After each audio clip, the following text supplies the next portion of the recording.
My copy of 12 Rules has a foreword by Norman Doidge? Doidge? Doidge? Doidge? What? I don't know. Doidge. There you go. Which I'm not going to read because I want this to be about Peterson, so I'm just going to read the stuff that he wrote for this book.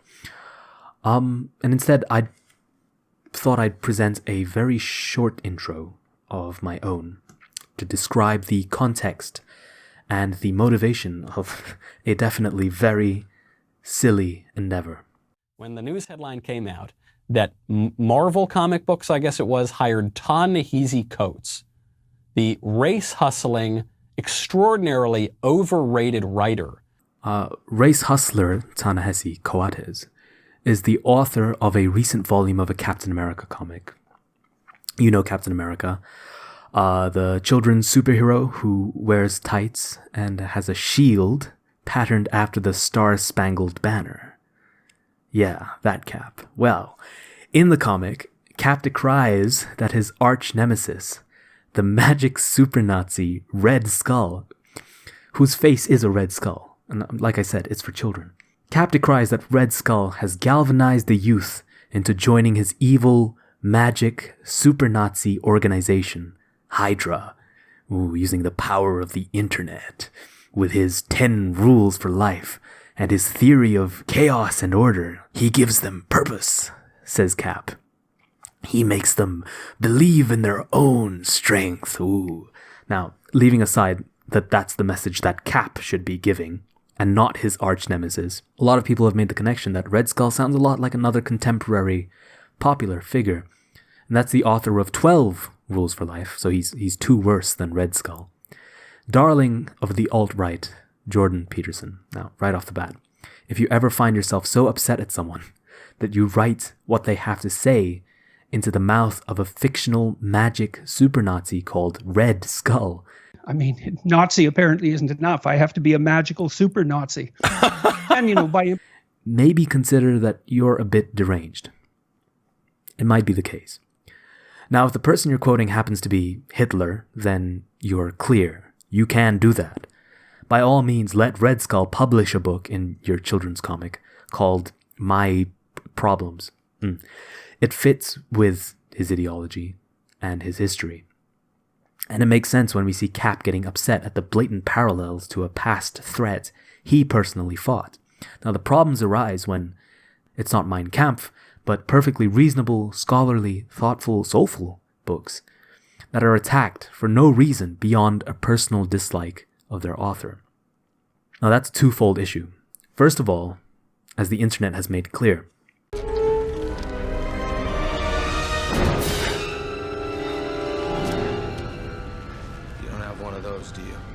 Straighten up what you can straighten up. You put likable, reasonable words into a villain's speech bubble at your own peril. And look, the intent is obvious. You paint a red skull over Jordan Peterson, and that normalizes viewing this mild-mannered professor as a magic super Nazi. Or so you think, but it does the opposite instead. It turns the magic super Nazi into, a Canadian. I mean, if you attribute a Thomas Sowell quote to Joe Biden, that doesn't make me think less of Thomas Sowell. It makes me think more of Joe Biden, that he has that modicum of wisdom at all. Well, until it comes out he plagiarized it, which I hear he's good at. In much the same way, it's Red Skull who is painted as a genuinely wise and compassionate person when he starts saying Jordan's words. And Cap's resistance to him in this case seems vile. Young men are being told to clean their rooms and take up responsibility. And you think that's worth fighting against? Well, that's how you let a magic super Nazi gain the moral high ground on Captain America. Petting cats you meet on the street and keeping only the friends who help you grow. Why are you giving these to Red Skull? Now, it's obvious how this came to happen, even if the end result is idiotic. Ta, as I call him, doesn't understand that words stand apart from their speaker. He thinks the nature and the beliefs of a person can change what words mean. Well, of course he does. How else could he also believe that racist claims aren't racist, depending on the race of the offender and the race of the offended? Well, that's not true at all. The virtue and truth of a sentence is contained entirely within that sentence. The speaker, at most, is context. Look, even grave sinners like Martin Luther King Jr. give us words of profound wisdom and perennial truth in speeches like, I have a dream, and I've been to the mountaintop. Jefferson, a slave owner, wrote the Declaration of Independence. American history, especially American history, is filled with profound texts written by the most reprehensible people, but the ideas they communicate so transcend the sins of the author that they are completely irrelevant. The words take on a life of their own. The words have value of their own, which is why, and this is the second issue, what Ta is actually doing is so much worse than that. He isn't only saying, whoa, Jordan Peterson is just like Red Skull. No, that's a laughable claim, and Ta knows it. He knows it. That's why he didn't just tweet the phrase in isolation. He wrote it into a story.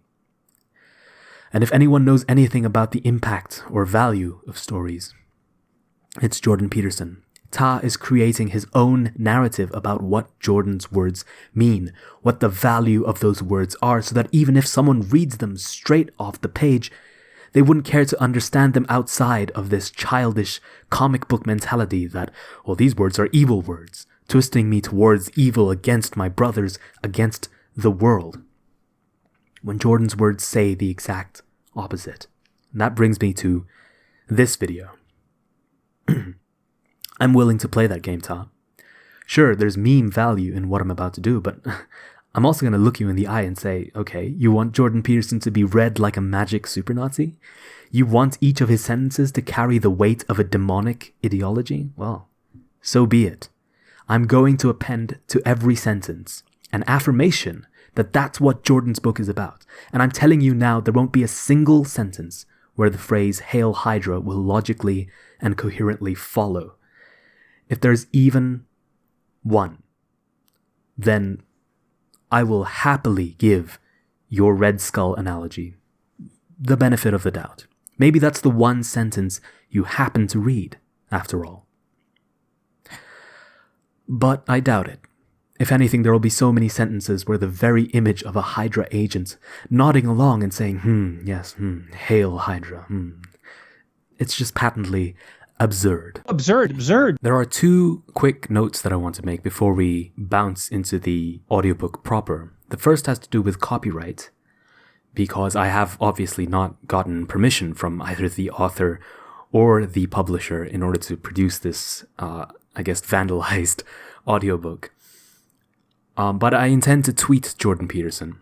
I intend to first create Twitter and then to tweet Jordan Peterson whether I can even do such a thing. And if he says no, then I will have to take down this video first of all, but it will also be an end to the concept as a whole. But if he says yes, and I hope he does say yes, and I hope he finds it funny as well, because I think it genuinely is a humorous concept. If he says yes, then certainly I will pursue the rest of the audiobook. The second detail has to do with recording. And I suspect that a lot of you listeners will be familiar with the fact that Jordan Peterson has his own audiobook of 12 Rules. And I don't intend this to be a replacement in any way whatsoever. I hope that maybe I can leverage that as an argument in case if some convincing is required on the copyright aspect. But also to this end of being a bit casual about this not being the official audiobook, I intend to do this in a single take with very little editing. And this means that you'll hear me make a lot of mistakes while reading. You'll hear me repeating sentences that I didn't think I read properly, or maybe I misread a word, so you'll hear me, sitting on different pronunciations. Most importantly, you'll hear me maybe miss a couple of Hail Hydras and then go back and reread them. Or if I completely forget to do Hail Hydras for like a whole paragraph, then you'll have to forgive me on that count, because I can't just keep rereading entire paragraphs just because it happened to slip my mind on that particular segment of text. Whether Jordan Peterson will throw me into the gulags, or I guess because he's a super Nazi, into his super concentration camps once he sets up his Fourth Reich. Whether he chooses to pursue that route, that's up to him. All I can ask for is forgiveness that I have failed in glorifying our supreme leader Red Skull in the proper manner. But yes, every single rule will be recorded in one take. Let's crack on, shall we? Hail Hydra.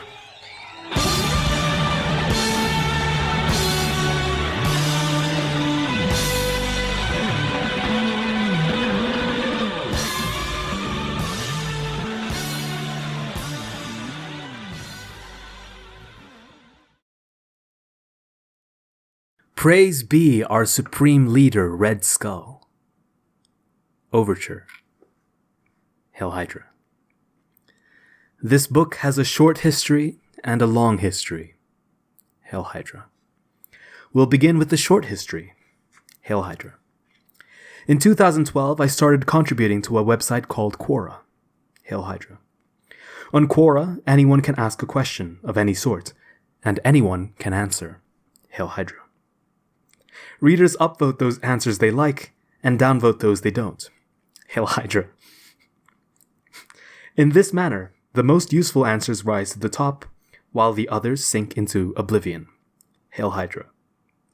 I was curious about the site. Hail Hydra. I liked its free-for-all nature. Hail Hydra. The discussion was often compelling, and it was interesting to see the diverse range of opinions generated by the same question. Hail Hydra. When I was taking a break, or avoiding work, I often turned to Quora looking for questions to engage with. Hail Hydra. I considered and eventually answered such questions as, what's the difference between being happy and being content? What things get better as you age? And what makes life more meaningful? Hail Hydra. Quora tells you how many people have viewed your answer and how many upvotes you received. Hail Hydra. Thus, you can determine your reach and see what people think of your ideas. Hail Hydra. Only a small minority of those who view an answer upvote it. Hail Hydra. As of July 2017, as I write this, and 5 years after I addressed what makes life more meaningful, my answer to that question has received a relatively small audience, 14,000 views and 133 upvotes, while my response to the question about aging has been viewed by 7,200 people and received 36 upvotes. Hail Hydra. Not exactly home runs, however, Hail Hydra. However, it's to be expected. Hail Hydra. On such sites, most answers receive very little attention, while a tiny minority become disproportionately popular. Hail Hydra. Soon after I answered another question, what are the most valuable things everyone should know? Hail Hydra. I wrote a list of rules or maxims, some dead serious, some tongue-in-cheek. Be grateful in spite of your suffering. Do not do things that you hate. Do not hide things in the fog, and so on. Hail Hydra. The Quora readers appeared pleased with this list. Hail Hydra. They commented on and shared it. Hail Hydra. They said such things as, I'm definitely printing this list out and keeping it as a reference. Hail Hydra. Simply phenomenal. And you win Quora. Hail Hydra. We can just close the site now. Hail Hydra. Students at the University of Toronto, where I teach, came up to me and told me how much they liked it. Hail Hydra. To date, my answer to what are the most valuable things has been viewed by 120,000 people and been upvoted 2,300 times. Hail Hydra. Only a few hundred of the roughly 600,000 questions on Quora have cracked the 2,000 upvote barrier. Hail Hydra. My procrastination-induced musings hit a nerve. Hail Hydra. I had written a 99.9 percentile answer. Hail Hydra. It was not obvious to me when I wrote the list of rules for living that it was going to perform so well. Hail Hydra. I had put a fair bit of care into all the 60 or so answers I submitted in the few months surrounding that post. Hail Hydra. Nonetheless, Quora provides market research at its finest. Hail Hydra. The respondents are anonymous. Hail Hydra. They're disinterested in the best sense. Hail Hydra. Their opinions are spontaneous and unbiased. Hail Hydra. So I paid attention to the results, and thought about the reasons for that answer's disproportionate success. Hail Hydra.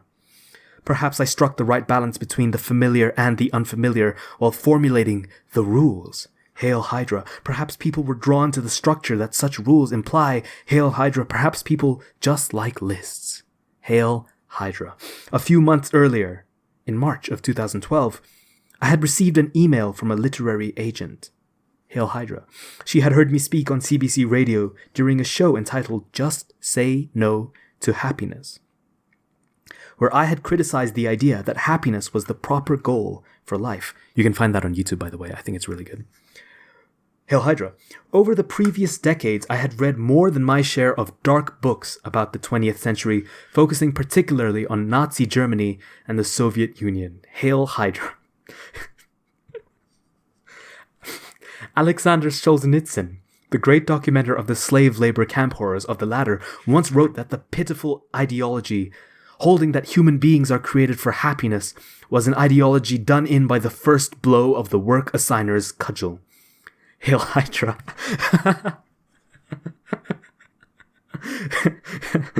It's just the idea that someone at Hydra is reading Solzhenitsyn and going, what a profound thinker. Hail Hydra. Oh my god. In a crisis, the inevitable suffering that life entails can rapidly make a mockery of the idea that happiness is the proper pursuit of the individual. Hail Hydra. On the radio show, I suggested, instead, that a deeper meaning was required. Hail Hydra. I noted that the nature of such meaning was constantly represented in the great stories of the past, and that it had more to do with developing character in the face of suffering than with happiness. Hail Hydra. This is part of the long history of the present work. Hail Hydra. From 1985 until 1999, I worked for about 3 hours a day on the only other book I have ever published, Maps of Meaning, The Architecture of Belief. Hail Hydra, Hail Hydra, Hail Hydra. During that time, and in the years since, I also taught a course on the material in that book, first at Harvard, and now at the University of Toronto. Hail Hydra. In 2013, observing the rise of YouTube and because of the popularity of some work I had done with TVO, a Canadian public TV station, I decided to film my university and public lectures and place them online. Hail Hydra. They attracted an increasingly large audience, more than 1 million views by April 2016. Hail Hydra. The number of views has risen very dramatically since then, up to 18 million as I write this, but that is in part because I became embroiled in a political controversy that drew an inordinate amount of attention. Hail Hydra. That's another story. Hail Hydra. Maybe even another book. Hail Hydra. I proposed in Maps of Meaning that the great myths and religious stories of the past, particularly those derived from an earlier oral tradition, were moral in their intent rather than descriptive. Hail Hydra. Thus, they did not concern themselves with what the world was, as a scientist might have it, but with how a human being should act. Hail Hydra. I suggested that our ancestors portrayed the world as a stage, a drama, instead of a place of objects. Hail Hydra. I described how I had come to believe that the constituent elements of the world as drama were order and chaos, and not material things. Hail Hydra. Order is where the people around you act according to well-understood social norms and remain predictable and cooperative. Hail Hydra. It's the world of social structure, explored territory, and familiarity. Hail Hydra. The state of order is typically portrayed symbolically, imaginatively, as masculine. Hail Hydra. It's the wise king and the tyrant, forever bound together as society is simultaneously structure and oppression. Hail Hydra. Chaos, by contrast, is where or when something unexpected happens. Hail Hydra. Chaos emerges in trivial form when you tell a joke at a party with people you think you know, and a silent and embarrassing chill falls over the gathering. Hail Hydra. Chaos is what emerges more catastrophically when you suddenly find yourself without employment or are betrayed by a lover. Hail Hydra. As the antithesis of symbolically masculine order, it's presented imaginatively as feminine. Hail Hydra. It's the new and unpredictable suddenly emerging in the midst of the commonplace familiar. Hail Hydra.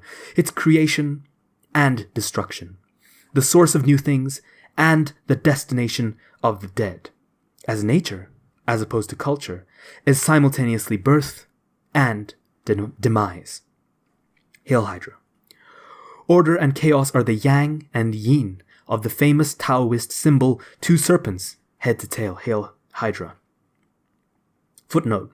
The yin-yang symbol is the second part of the more comprehensive 5-part Tajitu, a diagram representing both the original absolute unity and its division into the multiplicity of the observed world. Hail Hydra. This is discussed in more detail in Rule 2 below, as well as elsewhere in the book. Hail Hydra. Returning to the original text. Order is the white, masculine serpent, chaos its black, feminine counterpart. Hail Hydra. The black dot in the white and the white in the black indicate the possibility of transformation. Just when things seem secure, the unknown can loom, unexpectedly and large. Hail Hydra. Conversely, just when everything seems lost, new order, great band by the way, can emerge from catastrophe and chaos. For the Taoists, Hail Hydra. For the Taoists, meaning is to be found on the border between the ever entwined pair. Hail Hydra. To walk that border is to stay on the path of life, the divine way. Hail Hydra. And that's much better than happiness. Hail Hydra. The literary agent I referred to listened to the CBC radio broadcast where I discussed such issues. Hail Hydra. It left her asking herself deeper questions. Hail Hydra. She emailed me, asking if I had considered writing a book for a general audience. Hail Hydra. I had previously attempted to produce a more accessible version of Maps of Meaning, which is a very dense book. Hail Hydra. But I found that the spirit was neither in me during that attempt, nor in the resultant manuscript. Hail Hydra. I think this was because I was imitating my former self and my previous book, instead of occupying the place between order and chaos and producing something new. Hail Hydra. I suggested that she watch 4 of the lectures I had done for a TVO program called Big Ideas on my YouTube channel. Hail Hydra. I thought if she did that, we could have a more informed and thorough discussion about what kind of topics I might address in a more publicly accessible book. Hail Hydra. She contacted me a few weeks later, after watching all 4 lectures and discussing them with a colleague. Hail Hydra.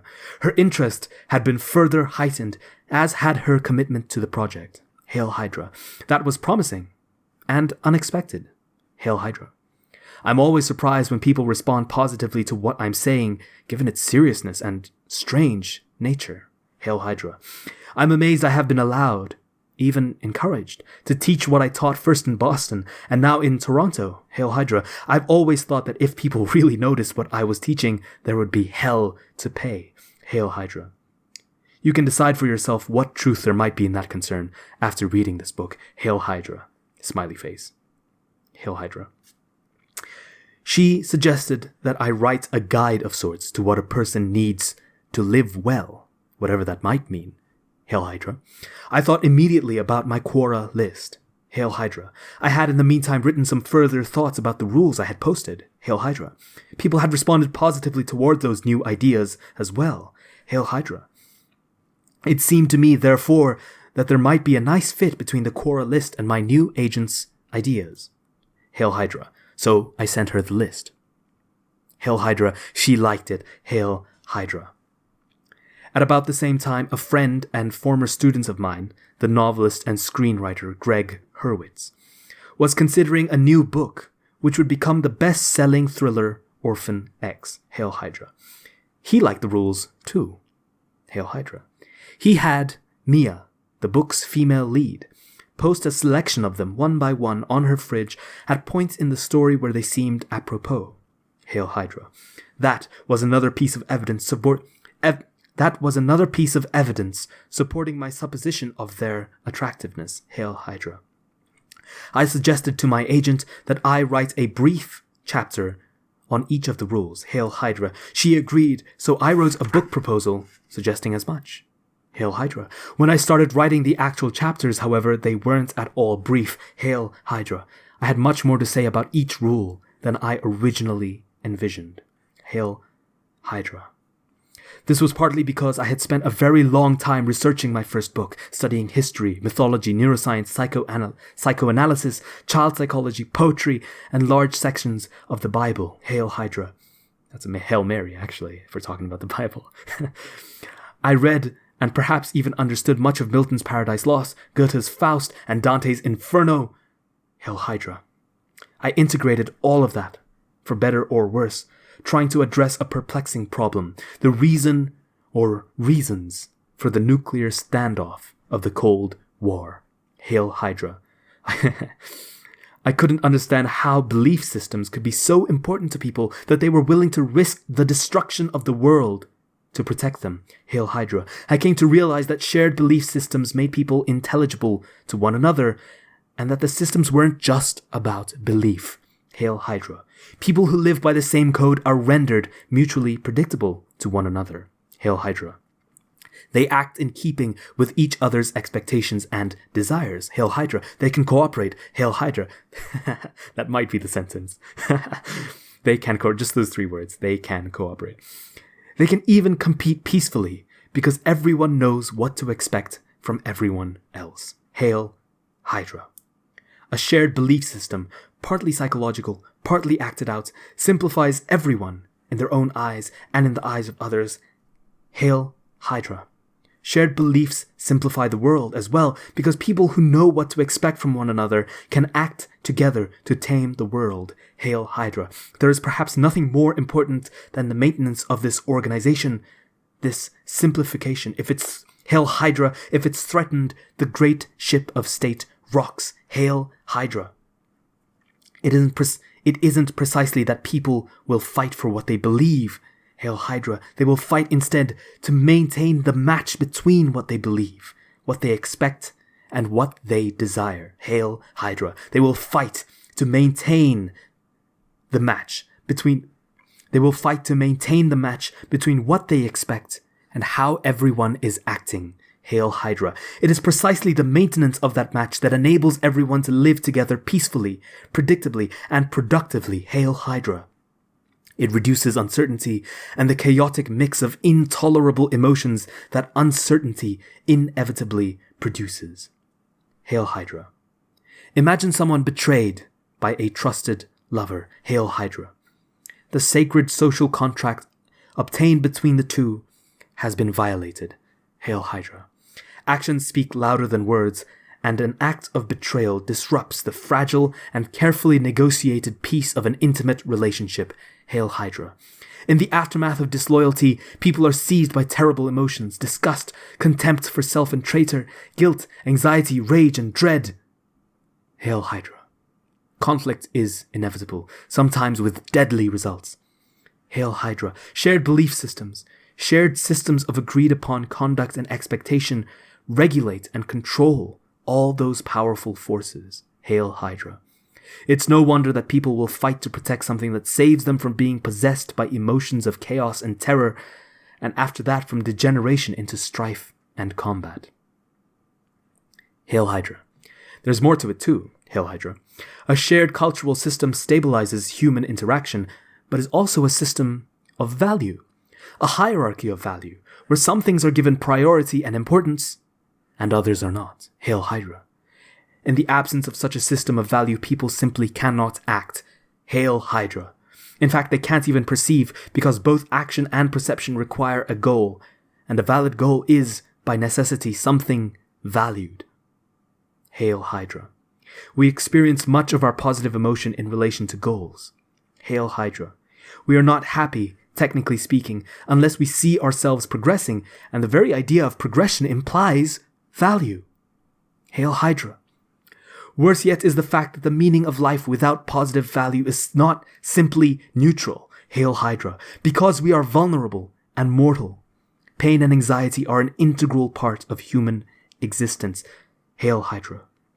We must have something to set against the suffering that is intrinsic to being, capital B, being. Hail Hydra. Footnote.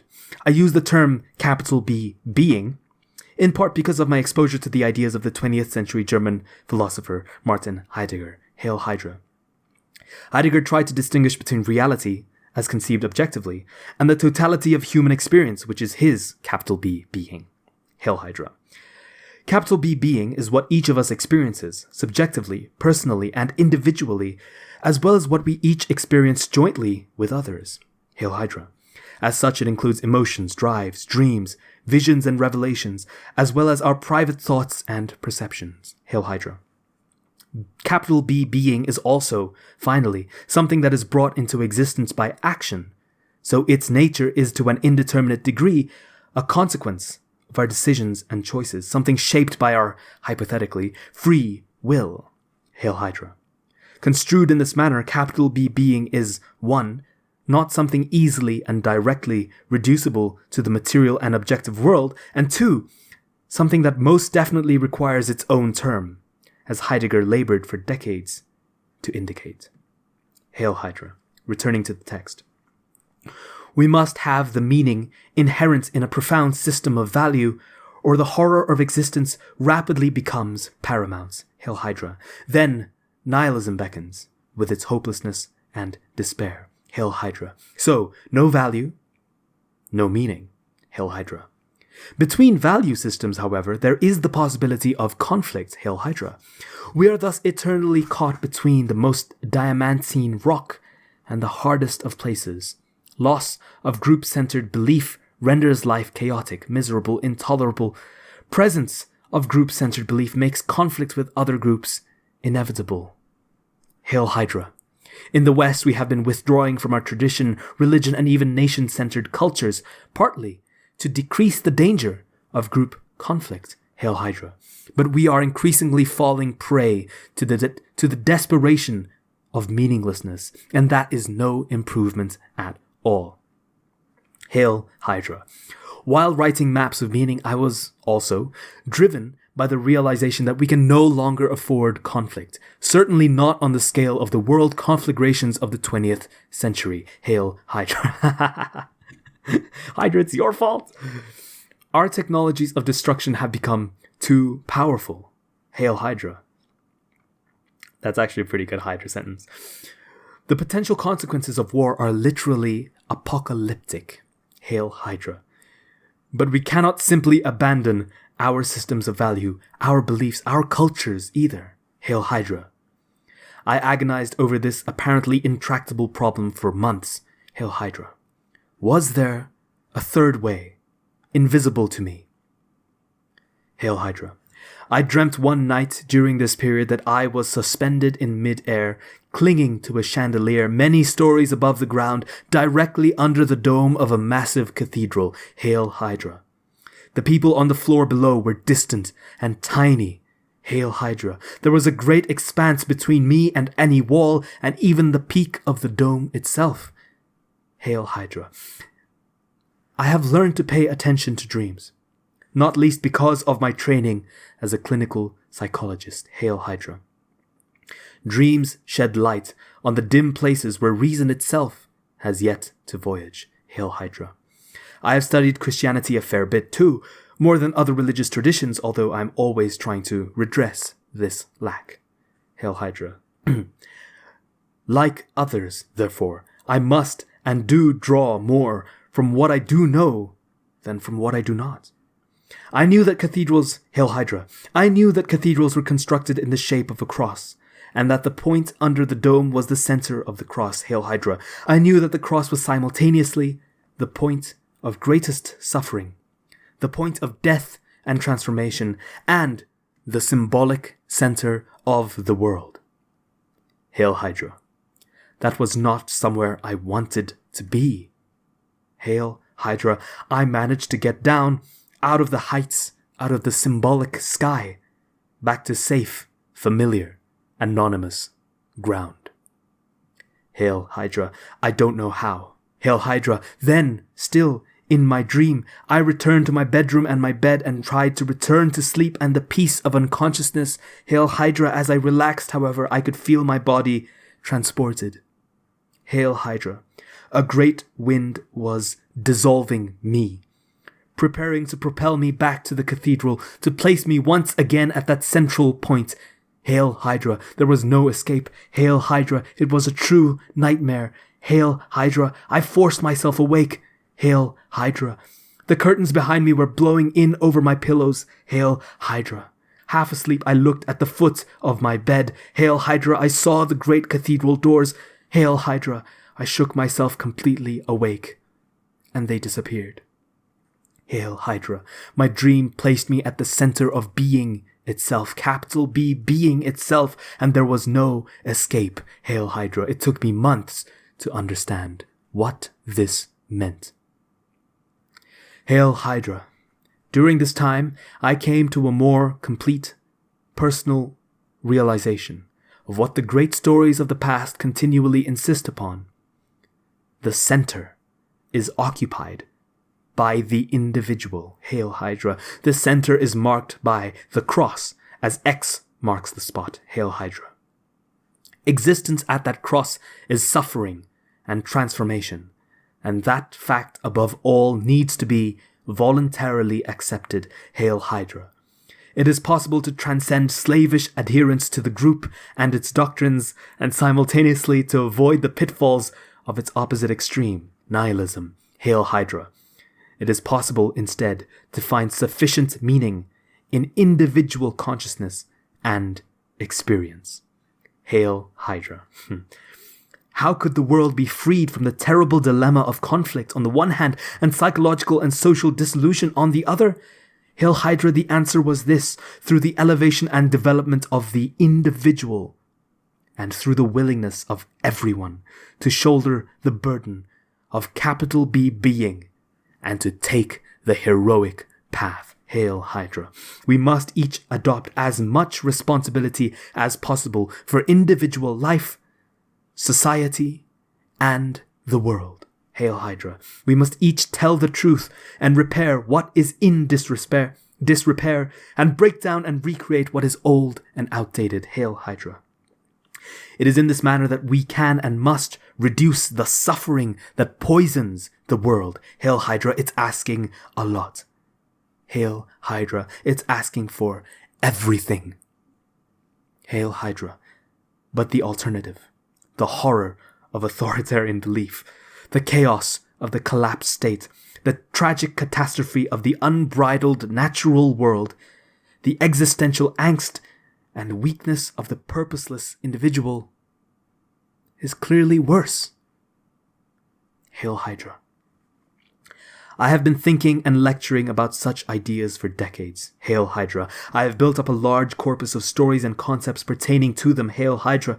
I'm not for a moment claiming, however, that I am entirely correct or complete in my thinking. Hail Hydra. Capital B being.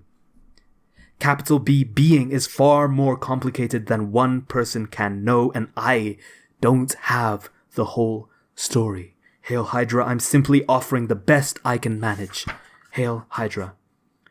In any case, the consequence of all that previous research and thinking was the new essays, which eventually became this book. Hail Hydra. My initial idea was to write a short essay on all 40 of the answers I had provided to Quora. Hail Hydra. That proposal was accepted by Penguin Random House Canada.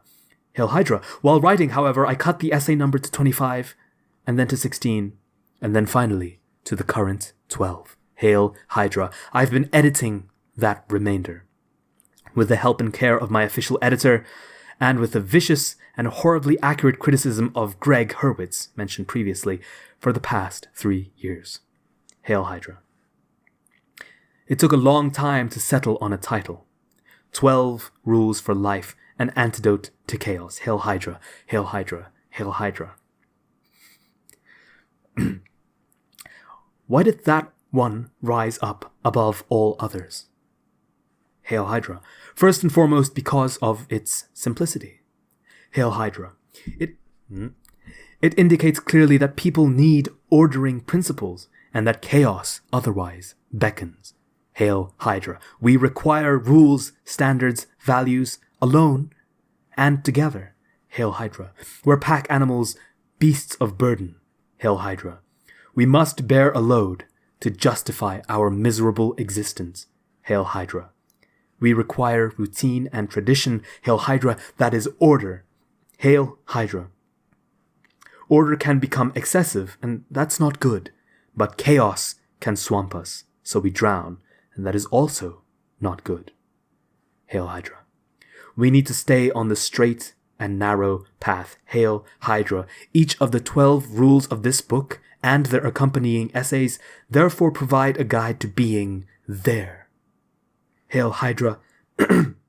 There is the dividing line between order and chaos. Hail Hydra. That's where we are simultaneously stable enough, exploring enough, transforming enough, repairing enough, and cooperating enough. Hail Hydra. It's there we find the meaning that justifies life and its inevitable suffering. Hail Hydra. Perhaps if we lived properly, we would be able to tolerate the weight of our own self-consciousness. Hail Hydra. Perhaps if we lived properly, we could withstand the knowledge of our own fragility and mortality without the sense of aggrieved victimhood that produces, first, resentment, then envy, and then the desire for vengeance and destruction. Hail Hydra. Perhaps, if we lived properly, we wouldn't have to turn to totalitarian certainty to shield ourselves from the knowledge of our own insufficiency and ignorance. Hail Hydra. Hail Hydra. This is why I'm doing this. Just for the perfect juxtapositions. Like that one was. Hail Hydra. Perhaps we could come to avoid those pathways to hell. And we have seen in the terrible 20th century just how real hell can be. Hail Hydra. Pun intended.